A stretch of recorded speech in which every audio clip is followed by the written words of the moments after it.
Magandang araw po sa inyong lahat. Narito po ang pinakahuling ulat natin sa lagay ng panahon ika-5 ng Pebrero taong 2025. Apat na sistema ng panahon ang nakakaapekto sa bansa. Luzon. Ang amihan ng pangunahing dahilan ng pag-ulan sa ilang bahagi ng Luzon. Ang mga lugar na apektado ay ang Cagayan Valley, Cordillera, Aurora, Quezon at Bicol Region. Asahan ng pag-ulan sa mga lugar na ito. Ang ibang bahagi ng Luzon ay makakaranas din ng pag-ulan, ngunit inaasahang magiging maaliwalas ang kalangitan sa tanghali. Babalik ang maulap na panahon sa hapon. Dahil sa lakas ng amihan, may mga nakataas pa ring gale warning sa karagatan. Visayas. Ang shear line, ang hangganan ng mainit at malamig na hangin, ang magdadala ng pag-ulan sa Eastern Visayas. Ang natitirang bahagi ng Visayas ay inaasahang magkakaroon ng magandang panahon. Mindanao. Inaasahang maulan ng panahon sa Mindanao, lalo na sa mga lugar ng Caraga, Davao, at General Santos. Ito ay dahil sa pinagsamang epekto ng easterlies at ng low pressure area. Low pressure area. May binabantayang LPA na nagdudulot ng pag-ulan sa Visayas at Mindanao. Dahil sa pagsasama-sama nito sa ibang sistema ng panahon, inaasahan ng mas malakas na pag-ulan sa mga susunod na araw. Mag-ingat dahil sa posibilidad ng pagbaha sa mabababang lugar at pagguho ng lupa sa mga kabundukan. Babala. Maging alerto po sa mga susunod na ulat ng panahon. Ang lagay ng panahon ay maaaring magbago anumang oras. Subaybayan ng mga update para maging handa sa anumang sitwasyon. Kapansin-pansin din ng mga thunderstorm at malakas na pag-ulan dahil sa pag-ikot ng hangin sa paligid ng LPA. Lumalakas din ng LPA habang nasa karagatan ito. Para sa mga update, paki-subscribe po sa aming YouTube channel para sa mga notification sa mga bagong update. Salamat po! Dumako naman tayo sa ating partner para sa mga karagdagang impormasyon sa loob ng ating bansa. Para po sa magiging lagay na ating panahon, malakas pa rin po yung amihan, halos buong bahagi ng Luzon pa rin po yung naapektuhan nito. Ngunit magdadala pa rin po ito ng may hina hanggang sa katamtamang mga pag-ulan sa bahagi pa rin po ng Cordillera Region, Cagayan Valley, Aurora, Quezon, pati na rin po sa bahagi ng Bicol Region. Dito po sa atin sa Metro Manila, pati na rin po sa ibang bahagi pa ng Luzon, bagamat sisikat po yung ating haring araw sa may tanghali, ay posible pa rin po yung may hinang mga pag-ulan sa umaga, pati na rin po sa hapon, pati na rin sa gabi, dala po ng amihan. Dito po sa Kamaynilaan, 23 to 31 degrees yung agot ng temperatura. Sa mga pupunta naman po sa Tagaytay, 21 to 28 degrees yung naasahan po natin agot ng temperatura. At sa mga aakyat naman sa Baguio, 15 hanggang 23 degrees Celsius.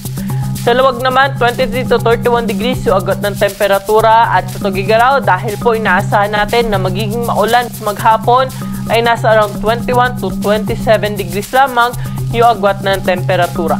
Samantala sa Legazpi City, nasa around 24 to 30 degrees Celsius.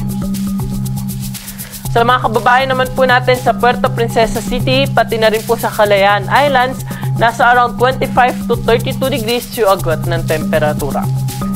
Dumako naman po tayo sa magiging lagay na ating panahon sa Kabisayaan, na kung saan sa may bahagi po ng Eastern Visayas, pati na rin sa Caraga, ay inaasahan po natin na itong shear line o yung salubungan po na malamig at mainit na hangin, yung posible po magdulot ng mga kalat-kalat na mga pag-ulan.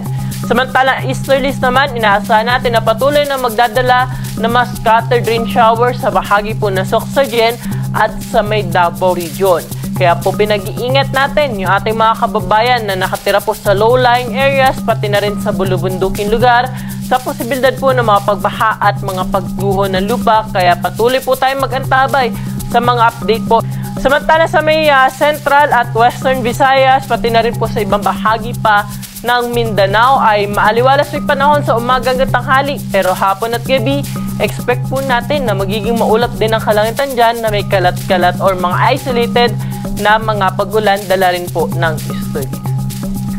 Temperatura natin ba sa bahagi ng Iloilo ay nasa around 25 to 32 degrees Celsius, 25 to 31 sa Metro Cebu, ganun din sa bahagi ng Tacloban City.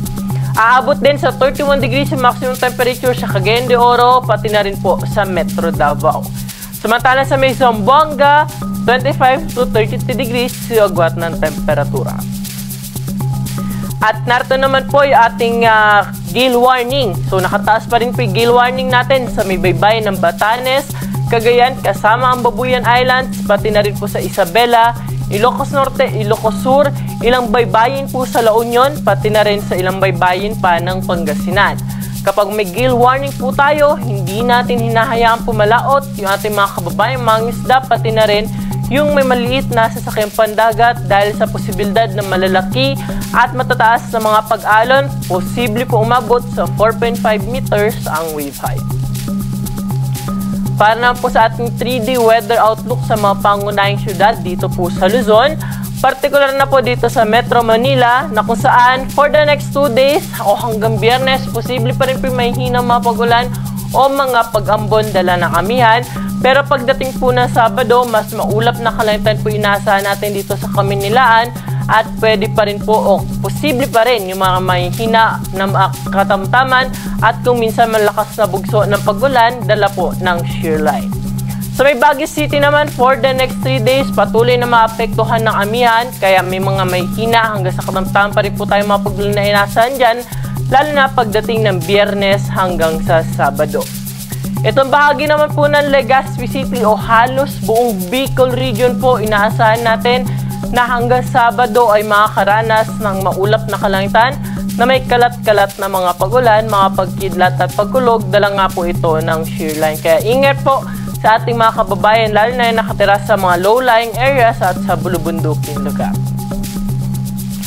Para naman po sa ating 3-day weather outlook sa mga pangunahing syudad sa Visayas, partikular na dito sa may Metro Cebu, Iloilo at Tacloban City na kung saan hanggang Biyernes po inaasahan natin na maulap po yung kanilang kalangitan dyan at may mga kalat-kalat na pag-ulan, mga pagkidlat at pagkulog, dala rin po ito ng shear line. Pero dahil nga by Saturday, ina-expect natin na aakyat po yung axis ng shear line natin, kaya po mas magiging maaliwalas na yung panahon sa buong bahagi po ng Kabisayaan. Sa bahagi naman po ng Mindanao sa may Davao region, by Friday, in-expect po natin na maulap yung kalangitan dyan at may mga kalat-kalat na mga pag-ulan, pero improving weather condition na po pagdating ng Sabado. Sa may Cagayan de Oro at sa may Zamboanga City, hindi po natin ito inaasahan na maapektuhan nitong shear line, pati na rin po ng easterlies. Kaya po generally maaliwalas po yung panahon dyan for the next 3 days at posible lamang yung mga dagliang pag-ulan sa hapon at sa gabi. At ang araw po natin dito sa Kamunilaan ay lulubog siguro 5:57 ng gabi at muli po itong sisikat bukas ng 6:24 ng umaga.